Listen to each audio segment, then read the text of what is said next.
Hello, welcome back to Learning New. So KTU BTech 2024 scheme, Group A, S2 Maxil, നമ്മുടെ first module സെറ്റ്സിൽ നമുക്ക് ഇന്ന് മൂന്ന് topics ആണ് ഈ ഒരു വീഡിയോയിൽ ഡിസ്കസ് ചെയ്യുന്നത്. സൈസ് ഓഫ് എ സെറ്റ്, അതേപോലെ പവർ സെറ്റ്, സെറ്റ് ഐഡന്റിറ്റീസ്. അപ്പോൾ ഓൾറെഡി നമ്മൾ സെറ്റ്സ് നമ്മൾ വേറൊരു ക്ലാസ്സിൽ ഓൾറെഡി ഡിസ്കസ് ചെയ്തിട്ടുണ്ട്. അപ്പോൾ നമ്മൾ ഓരോ ടോപ്പിക്സ് ആയിട്ടാണ് ഡിസ്കസ് ചെയ്ത് വരുന്നത്. സോ നമുക്ക് നോക്കാം. Okay, size of A set. നമ്മളിപ്പോ ഒരു സെറ്റ് നോർമലി നമ്മൾ എസ് അല്ലെ, ഒരു സെറ്റിനെ നമ്മൾ റെപ്രസെന്റ് ചെയ്യുന്നത്. അപ്പൊ ആ ഒരു സെറ്റിന്റെ സൈസ് എന്താണെന്നുള്ളത് വളരെ ഇമ്പോർട്ടന്റ് ആണ്. നമ്മൾ ഈ കൗണ്ടിങ് റിലേറ്റഡ് പ്രോബ്ലംസ് ഒക്കെ വരുമ്പോൾ സൈസ് ഓഫ് എ സെറ്റ്, അതിന് നമ്മൾ കാർഡിനാലിറ്റി ഓഫ് എ സെറ്റ് എന്നാണ് പറയാ. Okay, cardinality of A set ആണ് പറയാ. കാർഡിനൽ നമ്പർ എന്നുള്ളതാണ് നമ്മൾ ആ ഒരു common usage, cardinality of A set എന്ന് പറയുന്നത്, സൈസ് ഓഫ് എ സെറ്റ്. അപ്പോ നമുക്ക് എസ് എന്ന് പറയുന്ന ഒരു സെറ്റ് ഉണ്ട്. അപ്പോ ആ സെറ്റിനകത്ത് നമുക്കിപ്പോ എക്സാക്ട്ലി ഒരു n ഡിസ്റ്റിങ്ക്ട് എലമെന്റ്സ് ഉണ്ടെന്ന് വിചാരിക്കുക. ആ n എന്ന് പറയുന്ന ഒരു നോൺ നെഗറ്റീവ് ആയിട്ടുള്ള ഒരു ഇന്റിജർ ആണെങ്കിൽ we say that S is a finite set and n is the cardinality of S. എന്താണ് പറയുന്നത്? S എന്ന് പറയുന്ന ഒരു സെറ്റില് എക്സാക്ട്ലി n ഡിസ്റ്റിങ്ക്ട് എലമെന്റ്സ് ഉണ്ടെങ്കിൽ, ആ n എന്ന് പറയുന്നത് നോൺ നെഗറ്റീവ് ഇന്റിജർ ആണെങ്കിൽ ആ s നെ നമുക്ക് എന്ത് പറയാം? അതൊരു ഫൈനൈറ്റ് സെറ്റ് ആണ്. വിച്ച് മീൻസ് അതിനകത്ത് ഇത്ര എലമെന്റ്സ് ഉണ്ട് എന്ന് നമുക്ക് കൃത്യമായിട്ട് പറയാനായിട്ട് സാധിക്കും അല്ലെ. And n is the cardinality of s. s ന്റെ കാർഡിനാലിറ്റി ആണ് n. അത് നമ്മൾ ഡിനോട്ട് ചെയ്യുന്നത് ഇങ്ങനെ. ഓക്കെ, അപ്പൊ നമുക്കൊരു എക്സാമ്പിൾ നോക്കാം. Let a be the set of odd positive integers less than 10. അതായത് 10ന്റെ കുറവായിട്ടുള്ള 10നേക്കാളും ചെറിയ ഓഡ് പോസിറ്റീവ് ഇന്റിജേഴ്സ്. ഏതൊക്കെയാണ് ഓഡ് പോസിറ്റീവ് ഇന്റിജേഴ്സ് എന്ന് പറയുമ്പോൾ 1, 3, 5, 7, 9. അപ്പോ അതിന്റെ കാർഡിനാലിറ്റി എന്തായിരിക്കും വരിക? ആ ഒരു സെറ്റിന്റെ cardinality of A is equal to 5. Clear ആയെന്ന് വിചാരിക്കുന്നു, എക്സാമ്പിളും കൂടെ കിട്ടിയപ്പോ. ഇനി let S be the set of letters in English alphabet. അപ്പൊ ഇംഗ്ലീഷ് ആൽഫബറ്റിൽ എത്ര ലെറ്റേഴ്സ് ഉണ്ട്? 26. സോ കാർഡിനാലിറ്റി ഓഫ് S അല്ലെങ്കിൽ കാർഡിനാലിറ്റി ഓഫ് S അല്ലെങ്കിൽ സൈസ് ഓഫ് S എന്ന് പറയുന്നത് 26. ഇനി നൾ സെറ്റിനും നമ്മൾ കാർഡിനാലിറ്റി പറയും, അത് 0 ആയിട്ടാണ് പറയാ. ഇനി set is said to be infinite if it is not finite. അപ്പൊ ഫൈനൈറ്റ് അല്ല എന്നുണ്ടെങ്കിൽ നമുക്ക് ഇൻഫൈനൈറ്റ്. ഇപ്പൊ സെറ്റ് ഓഫ് പോസിറ്റീവ് ഇന്റിജേഴ്സ് എന്ന് പറഞ്ഞു കഴിഞ്ഞാൽ അത് ഇൻഫൈനൈറ്റ് ആയിട്ട് വരും. അപ്പൊ ഫൈനൈറ്റ് എലമെന്റ്സ് ഉണ്ടെങ്കിൽ നമുക്ക് അതിന്റെ കാർഡിനാലിറ്റി കൃത്യമായിട്ട് പറയാം. ഈ ഒരു പോയിന്റ് നോട്ട് ചെയ്ത് വെക്കാം. നൾ സെറ്റിന് നമ്മൾ കാർഡിനാലിറ്റി 0 ആയിട്ടാണ് പറയുന്നത്. ഓക്കെ, അത് ക്ലിയർ ആയില്ലേ? നെക്സ്റ്റ് നമുക്ക് പവർ സെറ്റ്സ് നോക്കാം. സോ നമുക്കൊരു സെറ്റ് ഉണ്ട്, സെറ്റ് എസ്. ഓക്കെ, അപ്പൊ അതിന്റെ പവർ സെറ്റ് എന്ന് പറയുന്നത് നമുക്ക് തന്നിട്ടുള്ള സെറ്റിന്റെ എല്ലാ സബ്സെറ്റുകളും ചേർന്നിട്ടുള്ള സെറ്റിനെയാണ് അതിന്റെ പവർ സെറ്റ് എന്ന് പറയുന്നത്.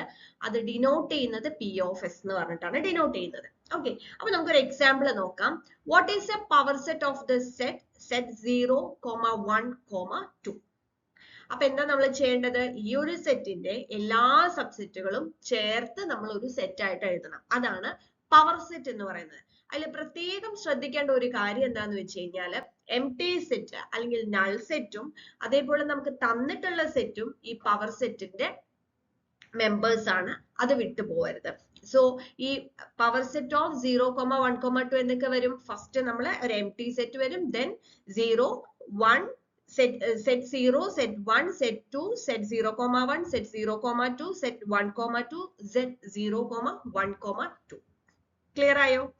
അപ്പൊ അതിൽ പ്രത്യേകം ശ്രദ്ധിക്കേണ്ട ഒരു കാര്യം, അല്ലെങ്കിൽ നമ്മൾ വിട്ടുപോകുന്നത് എംപ്റ്റി സെറ്റും അതേപോലെ തന്നെ ആ സെറ്റും അതിന്റെ മെമ്പേഴ്സ് ആയിരിക്കണം എന്നുള്ള ഒരു കാര്യമാണ്. അപ്പൊ അത് പ്രത്യേകം ശ്രദ്ധിക്കാം.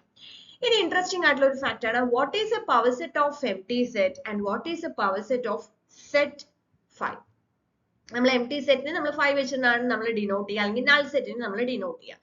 അപ്പൊ എന്താണ് ഈ എംപ്റ്റി സെറ്റ് എന്ന് പറഞ്ഞു കഴിഞ്ഞാൽ? എന്താണ്? ഒരു എലമെന്റും ഇല്ലാത്ത ഒരു സെറ്റിനെയാണ് നമ്മൾ എംപ്റ്റി സെറ്റ് എന്ന് പറയാം അല്ലെ. ഇപ്പൊ set of all triangles with 4 sides എന്നൊക്കെ പറഞ്ഞു കഴിഞ്ഞാൽ എന്താണ്? അതിനകത്ത് ഒരു എലമെന്റും ഉണ്ടാവില്ല. അപ്പൊ അങ്ങനെയുള്ള ഒരു സെറ്റിനെയാണ് നമ്മൾ എംപ്റ്റി സെറ്റ് എന്ന് പറയുന്നത്. അപ്പൊ അതിന്റെ പവർ ഓഫ് എംപ്റ്റി സെറ്റ് എന്ന് പറയുന്നത് എന്താണ്? സിമ്പിൾ ആയിട്ട് ഇങ്ങനെ നമുക്ക് ഡിനോട്ട് ചെയ്യാം. അതേസമയം power set of the set 5 എന്ന് പറയുമ്പോൾ അതിനകത്ത് 2 സബ്സെറ്റുകൾ ഉണ്ടാവും. അതായത് ഈ 5ഉം വരും, പിന്നെ ആ ഒരു സെറ്റും വരും. അതാണ് അത് തമ്മിലുള്ള ഒരു ഡിഫറൻസ് എന്ന് പറയുന്നത്. അത് പ്രത്യേകം നോട്ട് ചെയ്യുക. പിന്നെ നമുക്ക് n എലമെന്റ്സ് ഓഫ് ഒരു സെറ്റിൽ n എലമെന്റ്സ് ഉണ്ടെങ്കിൽ അതിന്റെ പവർ സെറ്റിൽ 2 raised to n എലമെന്റ്സ് നിർബന്ധമായിട്ടുണ്ടാവും. അപ്പൊ ഏതെങ്കിലും ഒരു സെറ്റ് തന്നിട്ട് അതിന്റെ പവർ സെറ്റ് നമുക്ക് എഴുതാൻ പറഞ്ഞു കഴിഞ്ഞാൽ ലാസ്റ്റ് ചെക്ക് ചെയ്യുക അതിൽ 2 raised to n എലമെന്റ്സ് ഉണ്ട്. ഇപ്പൊ നമുക്ക് ഇവിടെ തന്നെ നോക്കാം.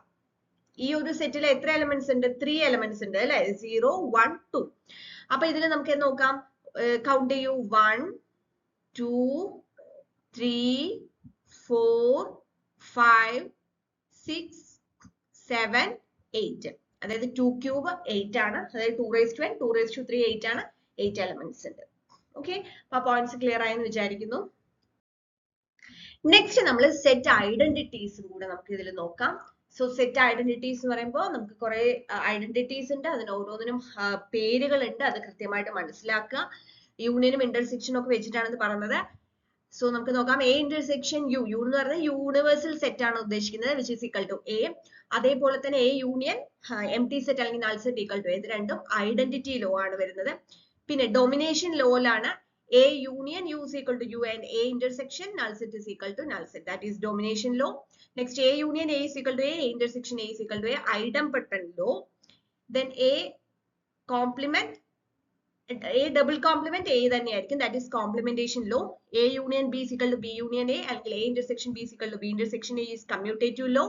A union B union C is equal to A union B union C അല്ലെങ്കിൽ A intersection B intersection C is equal to A intersection B intersection C, it is associative law. Then A union B intersection C is equal to A union B intersection A union C. അതേപോലെ A intersection B union C is equal to A intersection B union A intersection C, that is distributive law. Then A intersection B whole complement is equal to A complement union B complement. അതേപോലെ A union B whole complement is equal to A complement intersection B complement, that is De Morgan's law. നമ്മൾ ഡിജിറ്റലിൽ പഠിക്കുന്നത് അതേപോലെ തന്നെ. Then A union A intersection B is equal to A and A intersection A union B is equal to A, that is absorption law.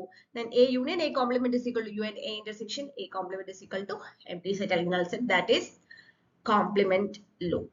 അപ്പൊ ഇത്രയാണ് set identities വരുന്നത്. So അതും വളരെ important ആണ്. അപ്പൊ നമ്മൾ കാർഡിനാലിറ്റി ഓഫ് സെറ്റ് അല്ലെങ്കിൽ size of സെറ്റും പവർ സെറ്റും സെറ്റ് ഐഡന്റിറ്റീസും ആണ് ഈ ഒരു വീഡിയോയിൽ നമ്മൾ ഡിസ്കസ് ചെയ്ത്. ബാക്കി നമുക്ക് നെക്സ്റ്റ് വീഡിയോയിൽ നോക്കാം. Thank you.